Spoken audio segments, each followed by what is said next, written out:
Hello friend, स्वागत है सभी का एक नए वीडियो में। आई होप आप सभी अच्छे होंगे और बढ़िया होंगे।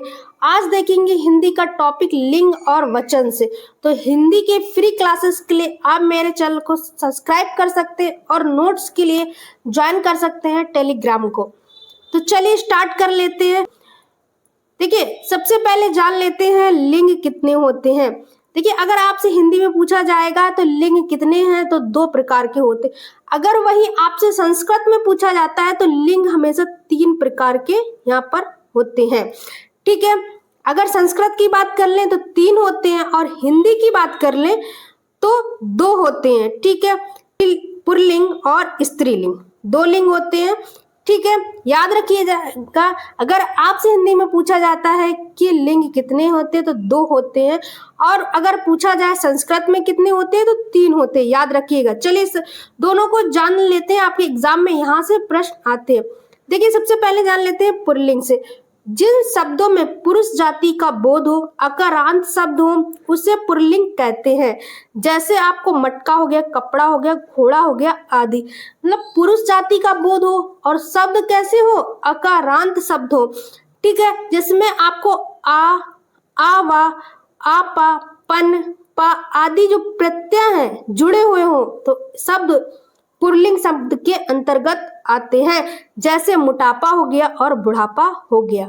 देखिए, अगर आपको मोटापा, बुढ़ापा मिल जाता है तो ये सभी आपके चले जाते हैं पुल्लिंग शब्द के अंतर्गत।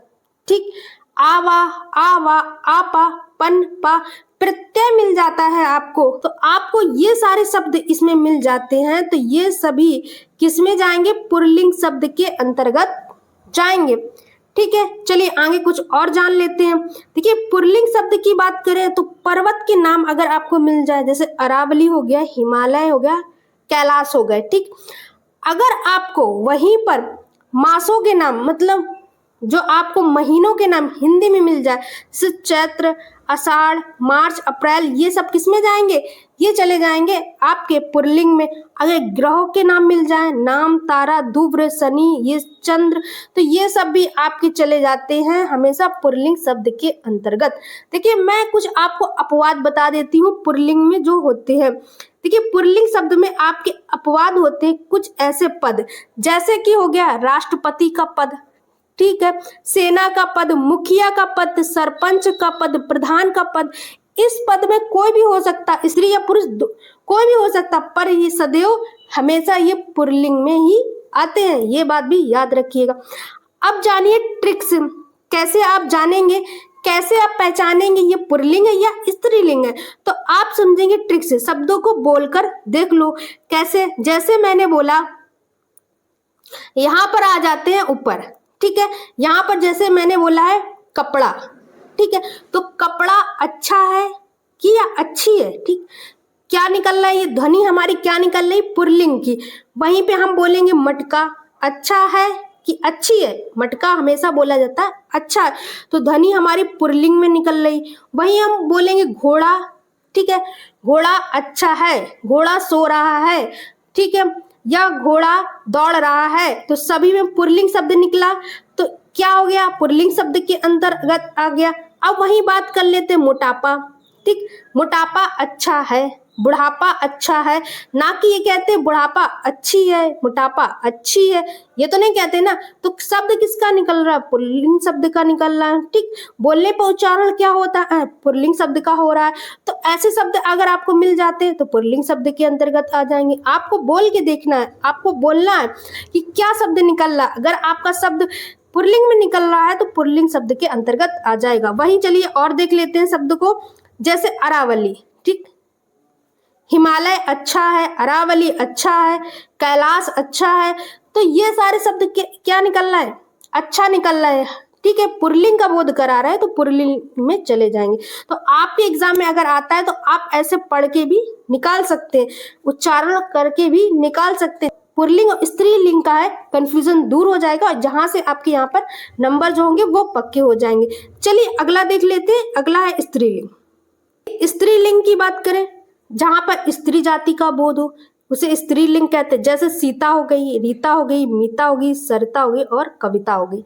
ठीक, अब यहाँ पर भी आप बोल के देख सकते हैं, क्या बोलेंगे? सीता अच्छी है, रीता अच्छी है, गीता अच्छी है, या बोले मीता खेल रही है, सरिता सो रही। तो सभी में स्त्री का बोध हो रहा है। तो अगर हम स्त्रीलिंग की भी ट्रिक बताएंगे तो भी आप बोल के देख लीजिए, बोल के देखेंगे तो आपको पता चल जाएगा कि किसका बोध हो रहा है, स्त्री या पुरुष का। ठीक, अब ये तो नहीं कहेंगे सीता सो रहा है, रीता सो रहा है, ठीक है, तो सो रही है तो बोलेंगे ना, तो इसमें क्या स्त्रीलिंग का बोध हो रहा है, तो स्त्रीलिंग के अंतर्गत आ जाएंगे। चलिए अगला देख लेते हैं। जैसे आपको इकारांत शब्द स्त्री होते, जैसे उदासी, चिट्ठी, खट्टी, ठीक, ये मिल जाए तो आपके स्त्रीलिंग के अंतर्गत आ जाते। नदियों के नाम मिल जाए, गंगा, यमुना, चंबल, कावेरी, गोदावरी। अगर तिथियों के नाम मिल जाए, प्रथम, द्वितीय, तृतीय, चतुर्थी, पंचमी, षष्ठी और सप्तमी। अगर भाषाओं के नाम मिल जाए, गुजराती, मद्रासी, अंग्रेजी और मराठी, तो ये सभी स्त्रीलिंग के अंतर्गत आते हैं। ठीक, अगर बात कर ले मराठी, तो मराठी भाषा कैसी अच्छी है, अंग्रेजी भाषा कैसी अच्छी है, मद्रासी भाषा कैसी अच्छी है, तो सभी में अच्छी आ रहा है और स्त्रीलिंग का बोध हो रहा है, तो स्त्रीलिंग के अंतर्गत आ जाएंगे। और वहीं कुछ समझ लेते, जैसे आपको आई, आवट आदि प्रत्यय मिल जाए, मतलब प्रत्यय मिल जाए और साथ में आपको भाववाचक संज्ञा स्त्रीलिंग, जैसे खटाई, मिठास, लिखावट, नीचता, चुभन, क्रांति, अगर ये शब्द आपको मिल जाए तब भी आपके वो स्त्रीलिंग के अंतर्गत आ जाते हैं।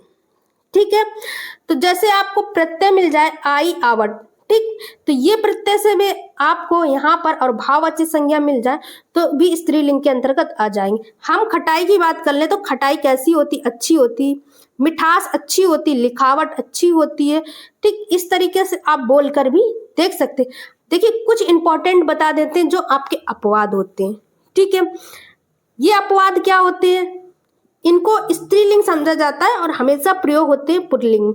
जैसे आपका हो गया दही, ठीक, दही आपके एग्जाम में बहुत आता है, ठीक, तो ये इसको स्त्रीलिंग कहते हैं, पर जबकि ये पुल्लिंग में आता है। ठीक, उसके बाद हो गया नमक, ठीक, नमक हो गया हमारा। और अगर हम बात करें नमक के बाद में समोसा हो गया, पराठा हो गया, रायता, यहाँ पर बात कर ले रायता हो गया। तो ये सभी जो शब्द होते हैं ये भी क्या होते हैं, इन सभी शब्दों को भी पुल्लिंग में आते हैं, जबकि ये अपवाद है। ठीक है, कुछ लोग इन्हें स्त्रीलिंग भी मानते हैं जबकि ये पुल्लिंग में आते हैं। याद रखिएगा, हमेशा एग्जाम में आपके दही से बहुत आता है। ठीक, दही बहुत पूछा जाता है, दही खाई जाती है खाया जाता है, तो खाई नहीं जाती बल्कि खाया जाता है, तो ये पुल्लिंग में हुआ। ठीक, जबकि ये अपवाद है। चलिए ट्रिक से आप भाई शब्दों को मेल से देख लो। ठीक, चलिए अब देख लेते हैं वचन। देखिए वचन कितने होते हैं हिंदी में, तो दो प्रकार के होते हैं, एक वचन और बहुवचन। ठीक, दो प्रकार के वचन होते हैं हिंदी में, एक वचन और दो बहुवचन। देखिए सीधे से एक क्वेश्चन ऐसे बनता है कि वचन कितने प्रकार के होते हैं, तो आपको टिक मारना है कि दो प्रकार के वचन होते हैं हिंदी में, एक वचन और बहुवचन। चलिए एक वचन और बहुवचन को समझ लेते हैं क्या होता है। देखिए शब्दों को जिस रूप से किसी एक वस्तु का बोध उसे एक वचन कहते हैं, जैसे लड़का, लड़की, नदी, मेज, कुर्सी। अब ये तो पता चल गया कि एक वचन में एक वस्तु का बोध होता है, लड़का, लड़की, मछली, नदी, मेज, कुर्सी आदि। ठीक, अब जो मेन इंपॉर्टेंस है वो ये जानिए। देखिए कैसे कि कुछ जो शब्द होते हैं वो सदैव एक वचन में प्रयुक्त होते हैं, जहां पर ये आपके एग्जाम में आते हैं, यहीं से क्वेश्चंस आते हैं। क्वेश्चंस जो पूछते हैं वो भी अच्छे लेवल का यहाँ से पूछा जाता है। देखिए सोना हो गया, अब चांदी हो गया, लोहा, स्टील, पानी और दूध, ये सदैव एक वचन में प्रयोग होते हैं। ठीक, आग हो गई, क्रोध हो गई, क्षमा हो गया, मिठास हो गया, प्रेम हो गया, उसके बाद सहायता और भाववाचन जो होती है वो सदैव एक वचन में प्रयोग होती है।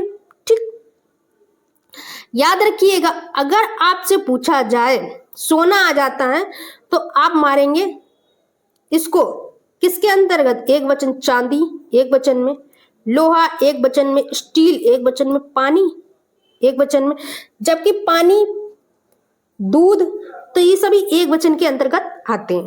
तो याद रखिएगा आग, क्रोध, क्षमा, मिठास, प्रेम, सहायता, भाव एक वचन में होता है।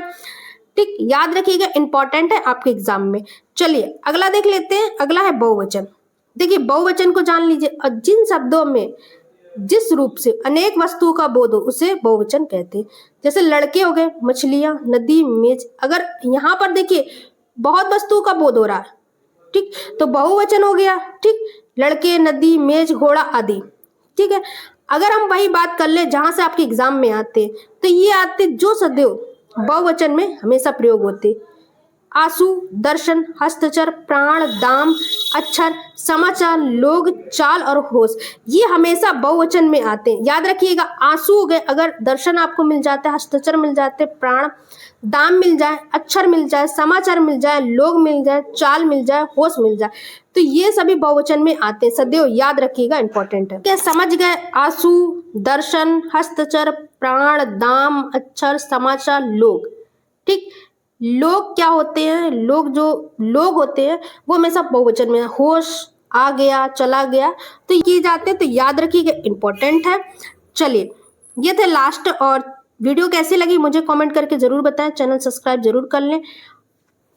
Thank you for watching the video.